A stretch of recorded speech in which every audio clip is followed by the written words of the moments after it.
പാത തെളിച്ചു, മരുവിൽ മക്കൾക്ക് മന്ന പൊഴിച്ചു, എരിവെയിലിൽ മേഘത്തണലായി, ഇരുളിൽ സ്നേഹനാളമായി, സീനായി മാമല മുകളിൽ നീ നീതി പ്രമാണങ്ങൾ പകർന്നേകി.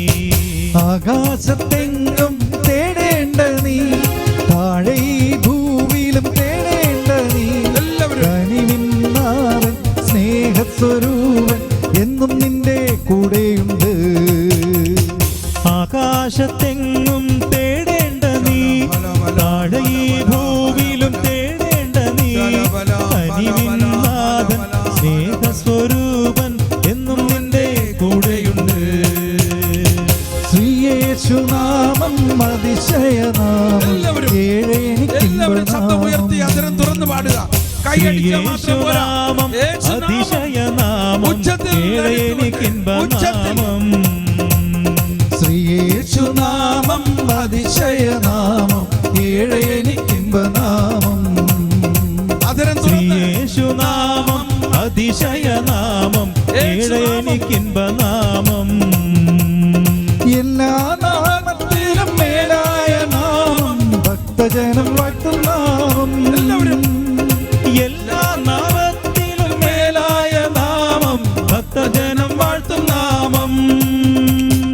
എല്ലാ മുഴങ്കാലും മടങ്ങിടും തിരുമുമ്പിൽ വല്ലഭത്വമുള്ള നാമം.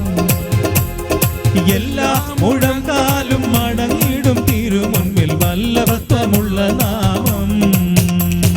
ഹല്ലേലൂയ, ജയം ഹല്ലേലൂയ, യേശു കർത്താവ് ജീവിക്കുന്നു.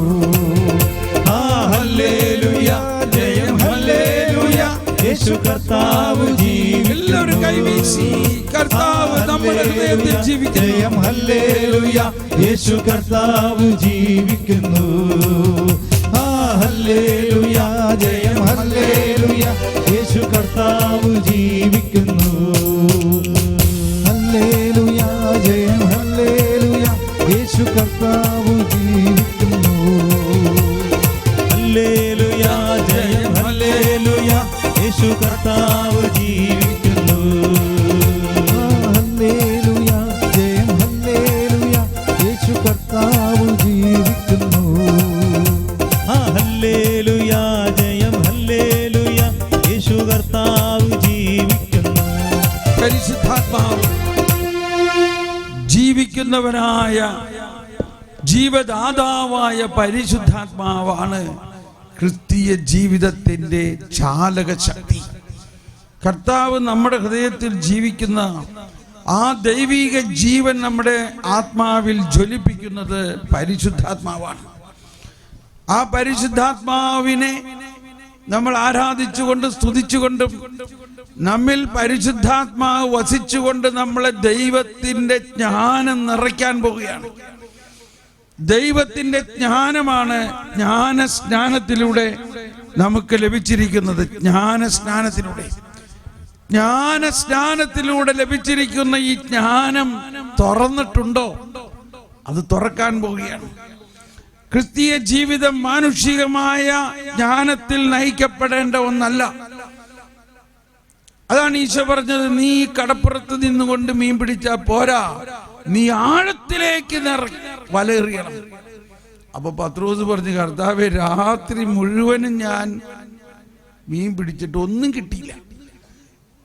എങ്കിലും, എല്ലാവരും ഒന്ന് ഏറ്റു പറഞ്ഞേ, എങ്കിലും, ഒന്നുകൂടി പറഞ്ഞേ, എങ്കിലും അങ്ങ് അരുളി ചെയ്യുന്ന പോലെ ഞാൻ ചെയ്യാം. Praise the Lord. കണ്ടോ എന്തുകൊണ്ട് പത്രോസ് രാത്രി മുഴുവൻ അധ്വാനിച്ചിട്ടൊന്നും കിട്ടിയില്ല?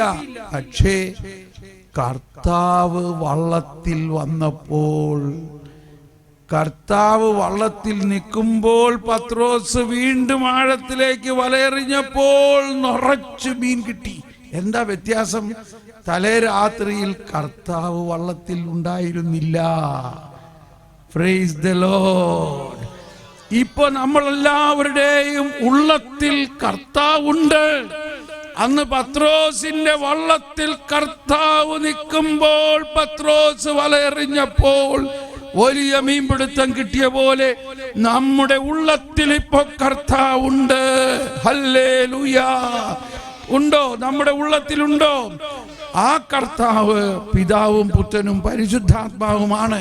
നമുക്ക് ആത്മാവേ പരിശുദ്ധാത്മാവേ എന്നുള്ള ഗാനത്തിന്റെ ഈരടികൾ മാത്രം പാടിക്കൊണ്ട് നമ്മിൽ വസിക്കുന്ന പരിശുദ്ധാത്മാവ് നമ്മുടെ ആത്മാവിൽ കത്തി പടരട്ടെ എന്ന് പറഞ്ഞ് പ്രാർത്ഥിക്കാം. എല്ലാവരും ശബ്ദമുയർത്തിക്കൊണ്ട്, എന്നിൽ വസിക്കുന്ന പരിശുദ്ധാത്മാവേ, പരിശുദ്ധാത്മാവേ, എന്നിൽ ജീവിക്കുന്ന ദൈവമേ, എന്നിൽ ജീവിക്കുന്ന ദൈവമേ, എന്നിൽ കത്തി പടരണമേ, എന്നിൽ കത്തി പടരണമേ, എന്റെ ആത്മാവിൽ കത്തി പടരണമേ, എന്റെ ആത്മാവിൽ കത്തി ഞാൻ പടരണമേ. ആഴത്തിലേക്ക് വലയെറിയുമ്പോൾ എനിക്ക് വലിയ നിധികൾ കിട്ടണമേ, വലിയ നിധികൾ, വലിയ രഹസ്യങ്ങൾ വെളിപ്പെടുത്തി കിട്ടണമേ. വലിയ രഹസ്യങ്ങൾ പരിശുദ്ധാത്മാവേ, എന്നിൽ കത്തി പടരണമേ, എന്നിൽ കത്തി പടരണമേ.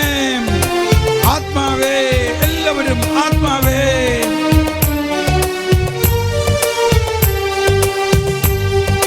ആത്മാവേ, പരിശുദ്ധാത്മാവേ, ആത്മാവേ, പരിശുദ്ധാത്മാവേ, എൻ ഹൃദയത്തിൽ വാഴും ആത്മാവേ, നിറയണമേ, എന്നിൽ നിറയണമേ.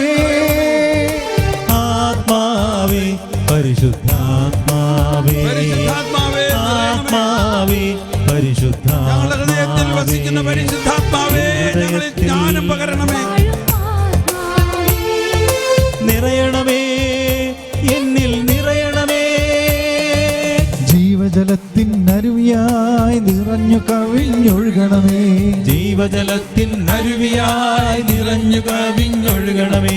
സ്നേഹാഗ്നി ജ്വാലയായി എന്നിൽ കത്തിപ്പടരണമേ, സ്നേഹാഗ്നി ജ്വാലയായി എന്നിൽ കത്തിപ്പടരണമേ. ജീവജലത്തിൻ അരുവിയായി നിറഞ്ഞു കവിഞ്ഞൊഴുകണമേ, ജീവജലത്തിൻ അരുവിയായി നിറഞ്ഞു കവിഞ്ഞൊഴുകണമേ. ജീവജലത്തിൻ അരുവിയായി നിറഞ്ഞു കവിഞ്ഞൊഴുകണമേ, ജീവജലത്തിൻ അരുവിയായി നിറഞ്ഞു കവിഞ്ഞൊഴുകണമേ. ജീവജലത്തിൻ അരുവിയായി നിറഞ്ഞു കവിഞ്ഞൊഴുകണമേ, ജീവജലത്തിൻ അരുവിയായി നിറഞ്ഞു കവിഞ്ഞൊഴുകണമേ. സ്നേഹാഗ്നി ജ്വാലയായി എന്നിൽ കത്തിപ്പടരണമേ, സ്നേഹാഗ്നി ജ്വാലയായി സ്നേഹാഗ്നി ജ്വാലയായി എന്നിൽ കത്തിപ്പടരണമേ, സ്നേഹാഗ്നി ജ്വാലയായി എന്നിൽ കത്തിപ്പടരണമേ. ജീവജലത്തിൻ അരുവിയായി നിറഞ്ഞു കവിഞ്ഞൊഴുകണമേ, ജീവജലത്തിൻ അരുവിയായി നിറഞ്ഞു കവിഞ്ഞൊഴുകണമേ. സ്നേഹാഗ്നി ജ്വാലയായി എന്നിൽ കത്തിപ്പടരണമേ, സ്നേഹാഗ്നി ജ്വാലയായി എന്നിൽ കത്തിപ്പടരണമേ. എന്നിൽ വാഴും ആത്മാവേ എന്നാത്മാവിൽ പടരണമേ, എന്നിൽ വാഴും ആത്മാവേ എന്നാത്മാവിൽ പടരണമേ. സ്നേഹാഗ്നി ജ്വാലയായി എന്നാത്മാവിൽ പടരണമേ, സ്നേഹാഗ്നി ജ്വാലയായി എന്നാത്മാവിൽ പടരണമേ. എന്നിൽ വാഴും ആത്മാവേ അഭിഷേകം ചൊരിയണമേ, എന്നിൽ വാഴും ആത്മാവേ അഭിഷേകം ചൊരിയണമേ. എന്നിൽ വാഴും ആത്മാവേ അഭിഷേകം ചൊരിയണമേ, എന്നിൽ വാഴും ആത്മാവേ അഭിഷേകം ചൊരിയണമേ. എന്നിൽ വാഴും ആത്മാവേ എന്നിൽ കത്തിപ്പടരണമേ, എന്നിൽ വാഴും ആത്മാവേ എന്നിൽ കത്തിപ്പടരണമേ. എന്നിൽ വാഴും ആത്മാവേ എന്നിൽ കത്തിപ്പടരണമേ, എന്നിൽ വാഴും ആത്മാവേ എന്നിൽ വാഴും ആത്മാവേ എന്നിൽ കത്തിപ്പടരണമേ, എന്നിൽ വാഴും ആത്മാവേ എന്നിൽ കത്തിപ്പടരണമേ. ജീവജലത്തിൻ അരുവിയായി നിറഞ്ഞു കവിഞ്ഞൊഴുകണമേ, ജീവജലത്തിൻ അരുവിയായി ഒഴുകണമേ.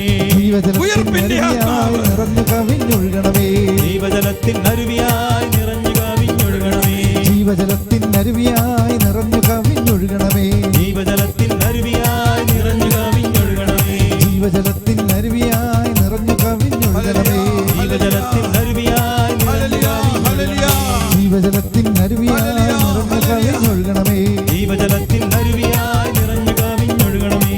എന്നിൽ കത്തിപ്പടരണമേ, എന്നിൽ കത്തിപ്പടരണമേ, എന്നിൽ കത്തിപ്പടരണമേ, എന്നിൽ കത്തിപ്പടരണമേ. സ്നേഹാഗ്നി